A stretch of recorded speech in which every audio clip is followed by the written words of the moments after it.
What if I told you that one of the most misunderstood thinkers in history left behind a mental tool so powerful, so intellectually dangerous, that most people are too scared to use it?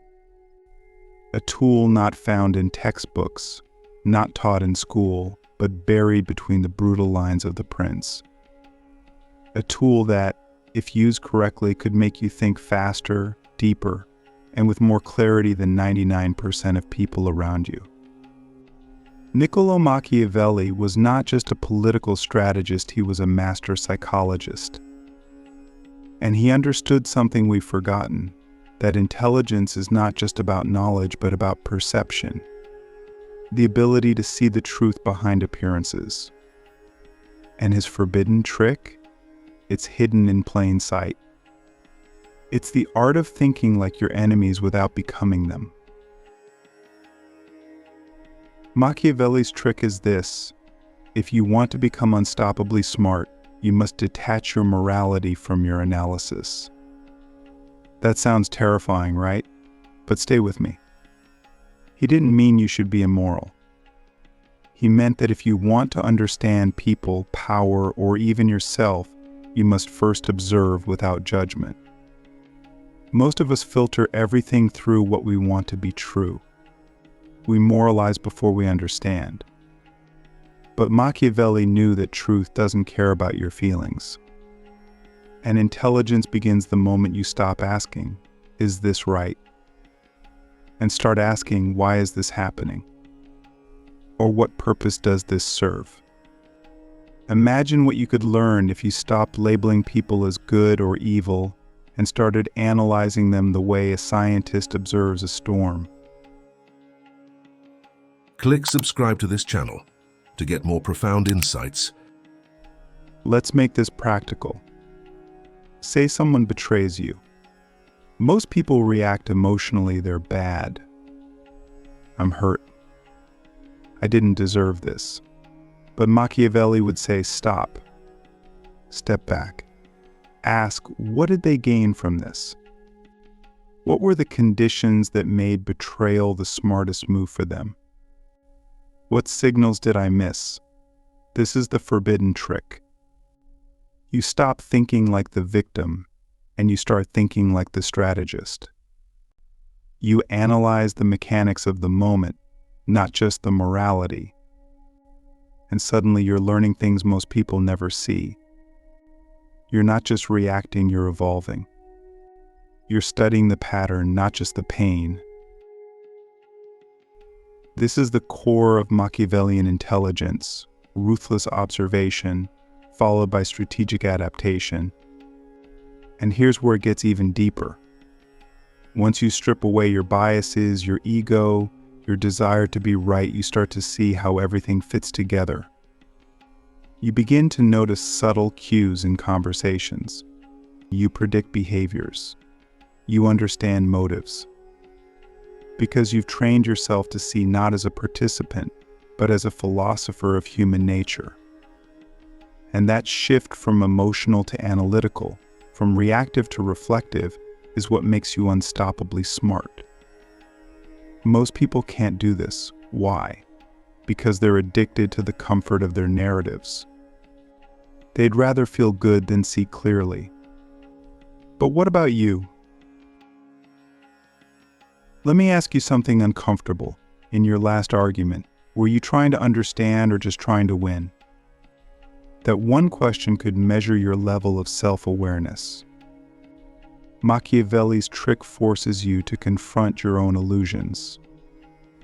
It demands intellectual humility. It requires you to entertain ideas that challenge your worldview.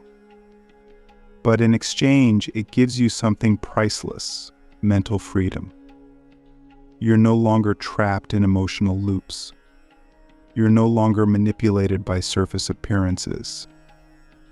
You become hard to deceive, hard to provoke, hard to control. Because you've trained your mind to think in layers just like Machiavelli.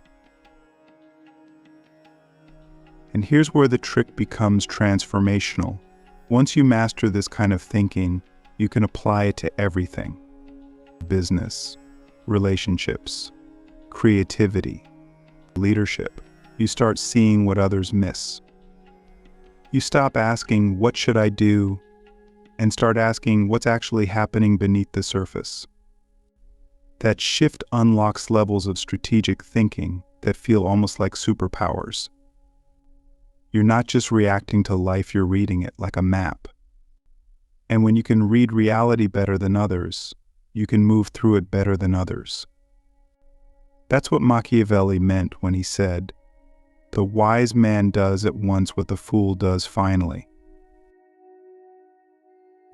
So let's end this part with a challenge, a real one.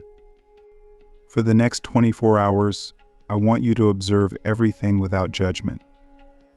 Don't label, don't moralize, don't assume. Just watch like a philosopher. Ask, what's the motive here? What's the hidden logic? What would Machiavelli see that I'm missing? If you do this right, you'll start to notice things you've never seen before. Not because the world changed, but because you did. And that change is the beginning of unstoppable intelligence. The mirror of power, how thinking like a tyrant teaches you to master yourself. It might sound dangerous, maybe even wrong, to suggest that thinking like a tyrant could make you smarter, more self-aware, more strategic. But that's exactly what Machiavelli dared to explore. Not because he admired tyrants, but because he understood something most people are terrified to admit: power reveals the truth about human nature. And if you can't understand power, how it works, how it moves, how it seduces, then you'll always be controlled by it. The forbidden trick Machiavelli offers isn't about becoming ruthless, it's about becoming real. If you want to master your own life, you need to be able to study power with the same cold precision a ruler uses to seize it. And the first place to study it is within yourself. Here's what most people miss. The tyrant doesn't begin on a throne. The tyrant begins in the mind, in the ego, in the part of us that wants to dominate, to be admired, to feel safe through control. Machiavelli didn't say, "Be a tyrant." He said, "Understand the tyrant." Because when you study how power corrupts others, you start to see how fear and pride corrupt you. You realize how often your decisions aren't really rational, they're emotional reactions dressed up as strategy. You begin to notice how easily your mind justifies selfishness, insecurity, or manipulation in the name of being right. And when you see that clearly, something profound happens. You stop being a slave to your own impulses. Let me give you a powerful example. Imagine someone insults you in public. Your instinct is to defend yourself, to retaliate, to protect your reputation. But Machiavelli would ask, what is your ultimate goal? Is it to be seen as strong or to win influence? Is it to satisfy your ego or to maintain control over the situation? He'd remind you that the most dangerous move is often the one that feels the most righteous.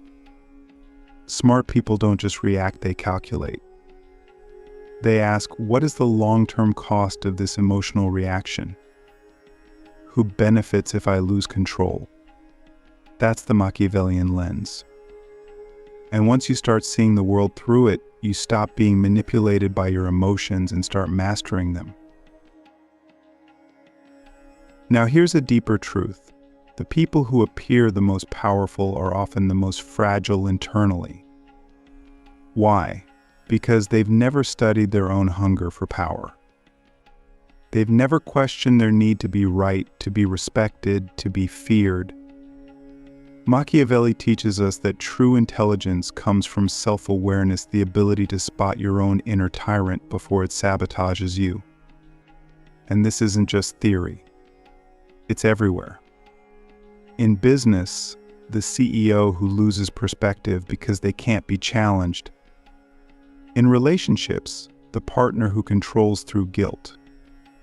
In politics, the leader who silences opposition because they fear being exposed. But what about you? Where in your life are you mistaking control for strength? And what would happen if you gave up control just to see what truth emerged? This is where Machiavelli's forbidden trick becomes a kind of spiritual practice.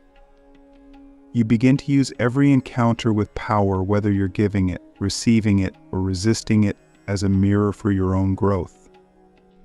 You stop asking, "How can I win?" and start asking, "What am I really afraid of losing?" That question takes you to the root of your behavior. And once you uncover it, you become dangerously self-aware. You're no longer chasing influence blindly, you're understanding its cost. You're no longer obsessed with being right, you're obsessed with being clear. Because clarity is the foundation of all real intelligence.